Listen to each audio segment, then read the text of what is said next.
I'm seeing like society make a bigger deal about jokes than actual crime. Is that accurate? Do you see that?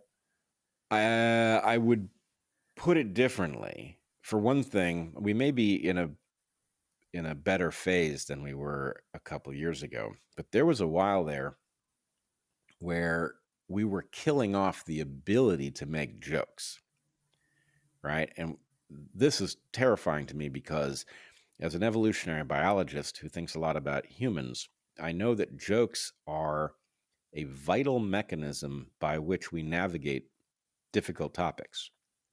And by killing off the ability to make jokes, what we do is we rob ourselves of exactly the tool that you want to deal with the difficult stuff, right? So to the extent that we have a problem like race or gender or economic concentration of wealth, you want people to be able to joke their way to discoveries about what the nature of these things is, right? Those jokes are serious business as it is.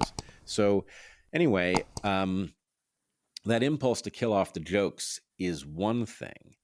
And then there's a separate impulse that I think you're recognizing, which is to excuse virtually anything as long as it seems to be contributing to your team, right? Yeah. Both of these are terrible instincts. And so the one question I have about your formulation is it really that we are, taking the one thing more seriously than the other, or is this just two separate bad phenomena that you happen to encounter at the same moment, and it looks as if they are, given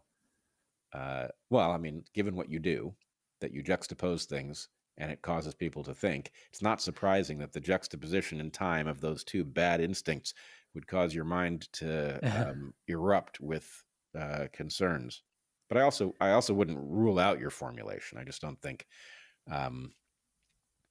yes, something like that is happening, but not because the two things are necessarily connected. Related. Yeah. Like I see Sam Bankman-Fried, like he gets softball coverage, but Joe Rogan gets hounded, for a comedy podcast. It's crazy.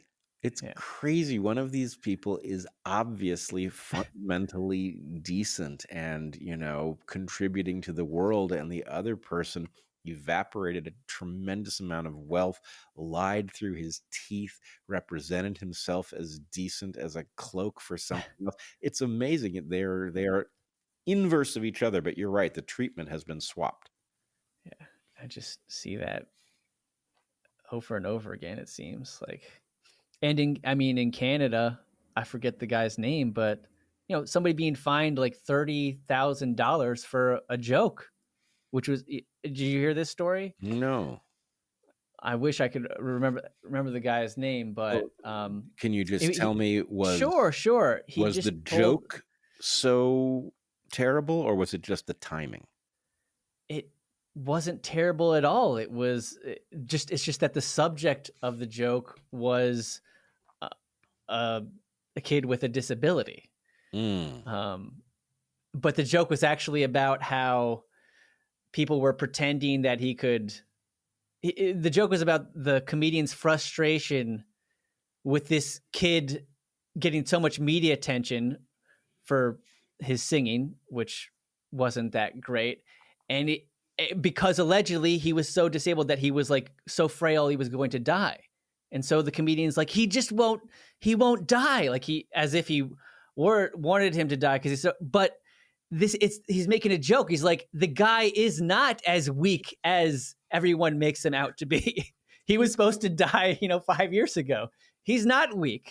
And so it's really, he's not really making fun of the person so much. He's making fun of how people perceive this kid as so weak. It was anyway. And so, yeah. Which is insane. I mean, again, I'm not saying I didn't hear the joke. I don't know that it was delivered well. I don't know that it was a joke that didn't reveal some sort of failing on the part of the comedian. But the point is, you don't get to persecute people for crossing the line. The joke is about finding out where the line is. right? It doesn't mean you can't say, I think there's something wrong with that guy that he would make that joke, right? That's fair. But the idea that the law belongs in here, a fine, what the hell, right? Yeah. And, in the hands of a really good comedian, right? Louis C.K. with his, what is it? Of course, but maybe, right? The whole, the of course, but maybe. I mean, isn't riff. that the name of one of his specials, or is that a specific? Oh, I don't know if it's the name joke? of one of the specials. Okay. Yeah, but it's a sort of a formulation that he puts together where he sort of goes through the argument that we all accept for something, and then he says, but maybe, and then he gives the really outlandish thing that That's nobody is right. allowed to think. And the point is, are we going to forbid Louis C.K. from doing that? Or are we going to recognize? I mean, the reason you laugh is because there's a truth in it that you recognize in the same moment as everybody else who's watching. Oh, we are so dumb. The comedian's name is Mike Ward. Mike Ward. Yeah, he's ordered to pay $42,000. And I think it was by like a Canadian, like a human rights council. It's like, what? So like, why do they have jurisdiction is the wrong word, but why, under what law is he required to pay anybody who says he's finable? I guess some indecency law or discrimination code. Yeah. So it's like a human rights tribunal. Luckily, I think he did ultimately, he appealed and eventually won. He won. But okay. But it cost more money. It cost him a ton of money to do that, and time, and of course, I mean, it's a good thing he did. But like, how many people can do that? I mean, he was already a successful comedian, at least in Canada, so he could afford to do that. But anyway, yeah, fascinating.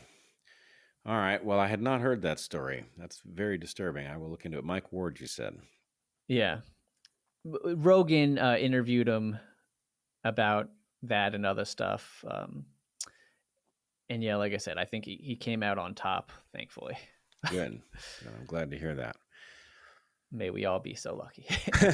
May we all be so lucky. That's I would drink to that, but I have only water. Drink some water. It's All right. more healthy. I drank to it.